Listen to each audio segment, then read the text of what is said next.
part of preparing for this, and indeed those who will participate in the presentation this evening. I'm sure you will all find it an extremely powerful presentation, and I'm sure you will all take something away from it, which is the intention. As a province, we are very proud to associate ourselves to this organisation and indeed the charity.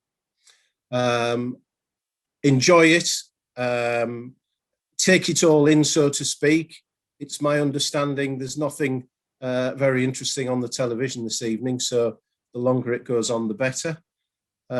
Without further ado, I'd like to put you over to Brian Henderson-Tyne, who of course is the Provincial Grand Almoner, who himself has done a great deal to get this off the ground. So over to you, Brian. Thank you.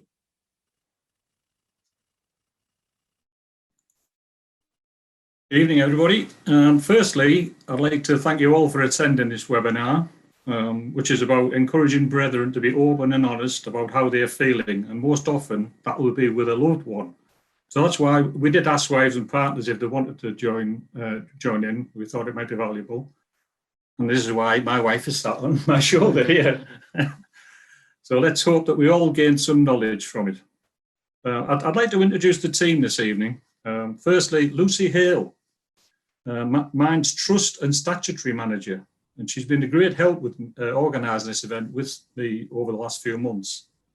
Stephen Buckley, who's Mind's Head of Information, who will be a speaker tonight and also a question and answer panellist. And Adam Davide, Mind's Information Officer, who will also be a speaker and a question and answer panellist.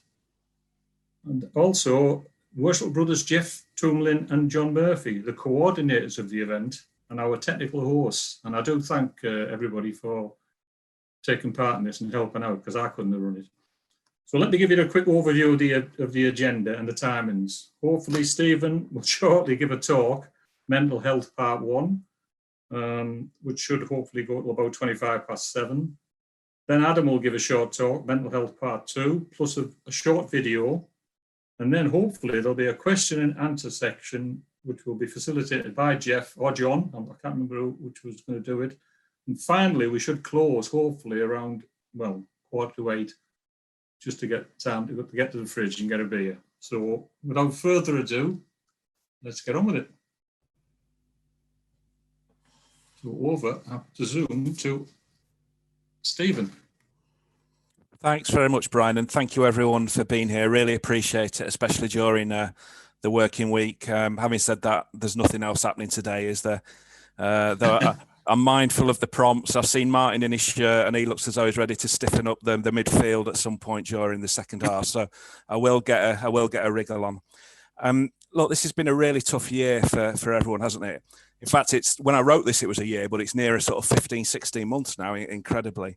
You know, an incredibly tough year or so because of the pandemic.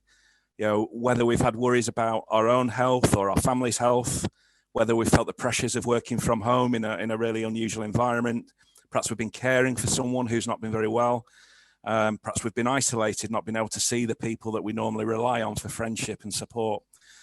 Perhaps we've, struggled financially, we might have lost our jobs. You know, all these things have played a part in impacting the nation's mental health. And certainly at Mind, we've really seen that have an impact in the number of people who get in touch with us. And just to give you a little bit of a sense of scale on that, prior to the pandemic, our helpline was perhaps getting about 200 people a day phone us. During the last few months, we've seen that increase to about 600 a day. So there's a huge increase in the level of need when it comes to mental health. We've also been particularly worried at Mind, I think, about some of the things that we've heard from people who are saying that they've been worried about seeking help for their mental health during the pandemic. They've perhaps been worried about overburdening the doctors or the NHS. Perhaps they found it harder to get an appointment with their doctors, who's been very busy. So we've also been really worried that while this need has been building up in the background, that people haven't been able or willing to try and get help for their mental health. And we think this is particularly true of men. You know, us men we're funny beasts, aren't we? We don't like to look after ourselves. We don't like to be told what to do. And it seems that we don't even particularly, very generally speaking, know how to look after ourselves. We don't like going to the doctor as much as women, for example. And traditionally, we're very, very sort of less likely to ask for help with our mental health. I think, though, that COVID's given us a sort of a really good opportunity, because I've been, pleasantly surprised at how much mental health has been part of the national conversation, if you like, over the last 15 months. It's not been sort of hidden away. There's been lots of chat in the media about the impact that lockdown is having on the nation's sort of well-being. And I know it's been a topic of conversation among my friends and family as well. So it's been really sort of interesting, really, to see how COVID has impacted people's sort of willingness to sort of engage with mental health as a topic. And given the context, I thought it would just be sort of really useful to just take stock of men and mental health, and where Mind thinks men and mental health has been, and the journey that it's been on over the last few years. And when Mind looks back sort of, I don't know, 5 or 10 years at men and mental health, there are kind of 3 things that sort of stick out for us, 3 themes, if you like. I'm just going to talk you through what those themes are, and then we can have a reflection on whether they ring true for the people on this call. But the first of those themes, I guess it relates to sort of men's own view of being a man. It sounds a bit strange, doesn't it? But what does it mean to be a man, and how do men think of themselves as being a man? And when we sort of looked at that in relation to mental health, what we found was men had a huge weight of kind of social and cultural expectation that kind of prevented them from looking for help with their mental health. We found that men didn't want to be seen as weak. We found that men didn't associate expressing sort of vulnerability or need as a trait they associated with manliness. And there's those kind of common phrases that you hear, aren't there? Things like man up, or, boys don't cry, etc., etc. Those things that we grow up with and absorb in the environment. Those are really, really sort of powerful drivers and prevent, I think, men from looking for help with their mental health. And I think under the lid of that as well, what we also found was the men had some sort of different attitudes compared to women about mental health. Men tended to be less knowledgeable about mental health, and they perhaps had more negative attitudes about mental health, far less likely than women to seek help from a professional, and perhaps far more likely to see that poor mental health was a result of some kind of weakness or an inability to toughen up and take the strain. So there was a huge amount of kind of preconceptions and baggage that men are carrying around in relation to mental health. And, the shocking and sad end of that is the statistic that suicide is still the leading cause of men under the age of 45. And it doesn't matter to me how many times I read that or hear that. That still is sort of an incredibly shocking and sobering statistic. And I think it shows to me that the baggage that us men carry around in relation to mental health has a toll in kind of an early death for far too many men. So that's the first theme. It's about how men view themselves and masculinity. The second theme that we found when we were looking at this topic was the importance of making mental health more applicable to men, talking about mental health in a way that made sense to men. And I think, this for me is really interesting. When I sort of, have a look at what the diagnostic criteria as a doctor might use for something like depression, it uses terms like tearfulness, it uses words like anxiety, it uses phrases like lack of sleep. But actually, for many men, that's not how they perhaps experience depression. Men might experience depression in very different ways. They perhaps might feel a bit more angry. They might perhaps drink a little bit more than they used to. They might get into arguments a little bit more than they used to. Men tend to sort of act out rather than sort of have these, more perhaps internalized symptoms. So I think there is a huge amount of work that has been done and still needs to be done to help frame mental health in a way that makes sense to men and how they experience it. And it's sometimes these things that can lead to sort of men's mental health being overlooked or perhaps misdiagnosed. And this leads on to the third theme that we discovered, which is the absolute importance that support is available to men when they look for it or when they do take the opportunity to sort of go to their GP, that the GP does sort of spend time to look at what sort of the mental health of the patient in front of them might be. when that individual at the GP talks about perhaps having lost their job, or perhaps they're bereaved, perhaps they're feeling stressed, perhaps they sort of note that they're drinking a bit more, that the GP doesn't look beyond that and dismiss them, and actually takes time to talk to that individual about their mental health, how they're feeling, how they're acting, and if there's any kind of help that might be useful for them. So I think that was the third theme that we found, that it was really important that when men do present at a doctor's, for example, or they do ask for help, that help's available to them, and the concerns of the person asking for help aren't dismissed. And I know that there was some talk earlier from Brian in terms of relation to sort of family and friends. And it's often the case that actually wives and girlfriends and partners have an incredibly important role in encouraging men to seek help. It's often those wives, friends and partners who see the change in what's happening in their menfolk, and have a really important role in encouraging someone to ask for help, perhaps act as a little bit of a permission giver, if that kind of makes sense, encouraging them to go to the doctor or to get something checked out, etc. It's a really important role that partners and wives can play in the mental health life of men. I think it's also sort of really interesting for me as well to reflect on some of the things that we've discovered more recently as the pandemic has rolled on. And I think it's encouraging that we have seen sort of more signs that men are more willing to engage about mental health. What we found was that they were now 3 times more likely to see a therapist, for example, if they were feeling down than they were 10 years ago. And in the men that we surveyed, we found that men were now just about as likely as women to see their GP if they were feeling anxious or depressed. So that's really significant progress, and then a really, really big win. Having said that, obviously there are still lots of things that we need to do. I spoke earlier about how men are still sort of more likely to take their own lives, particularly take their own lives under the age of 45. And more men are finding, life very pressured, and finding that they're sort of experiencing depression or anxiety than they were 10 years ago. So there has been some great progress, but there's still a little bit more to do.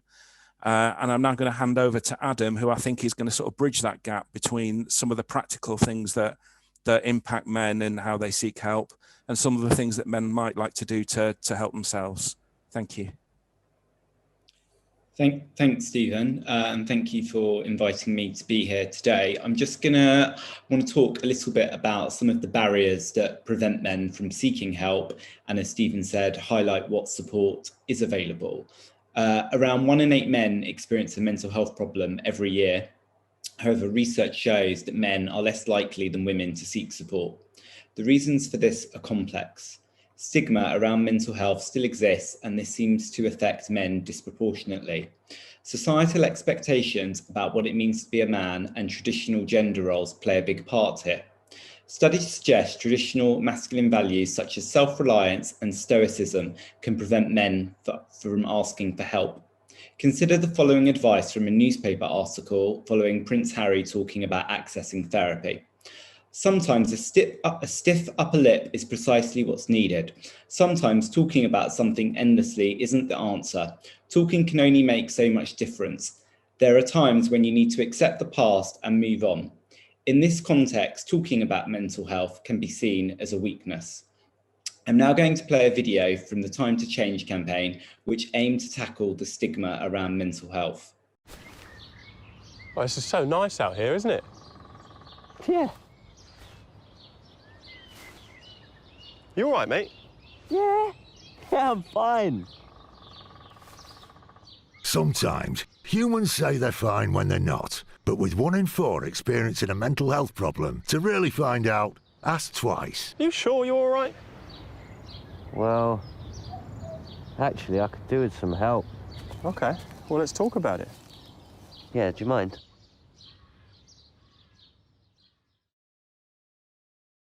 So I wanted to show that video because I think it's a really powerful example of the fact that men often say they're okay when they're not, and that by asking twice, it's a great way to kind of really find out what is going on.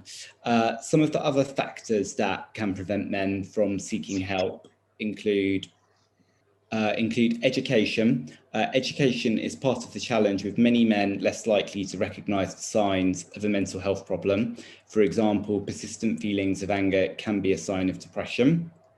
Other factors that can prevent men from seeking help include fears of being labelled mentally ill or a fear of being put on medication. And there's also an issue around men not knowing exactly where to go to get some help. So now I want to go through what support is available, whilst also acknowledging how difficult it can be to ask for help. So the first kind of area of support is social support. So speaking to friends and family is a good way to get support when you're feeling low or worried, and being part of a strong social network such as the Freemasons is both a positive social activity to support your mental health, and also can be a source of support if you're feeling low. Your GP, speaking to your GP is often the first step in being able to access support for your mental health. And I know that there is sometimes fear around talking to your GP about your mental health, but around 1/3 of all GP appointments relates to mental health. So GPs have lots of experience talking about these issues. And then after you've seen your GP, some of the ways they may be able to support you include providing you access to online self-help programs, referring you to counselling, suggesting local support groups, and if appropriate and in agreement with the person, medication. The other route of support is counselling. As I mentioned, you could be referred counselling through your GP, but you can also now refer yourself for counselling via the Improving Access to Psychological Therapists programme, which is a bit of a mouthful to say, but is often referred to as IAPT. The next area of support is peer support, which is where people use their own experience to help each other. And Mind runs an online peer support community called Side by Side. And some men find social, sport or community groups a good way to feel connected and supported. And the final thing that I just wanted to flag, and it's also the details are on the slides, is that there's a range of helplines which offer advice and support. So Mind has the info line, which provides advice and information about services in your area. And then emotional support is available through Calm and the Samaritans. And the details are going to be in the slides. And that's what I wanted to share with everyone. So thank you for your time.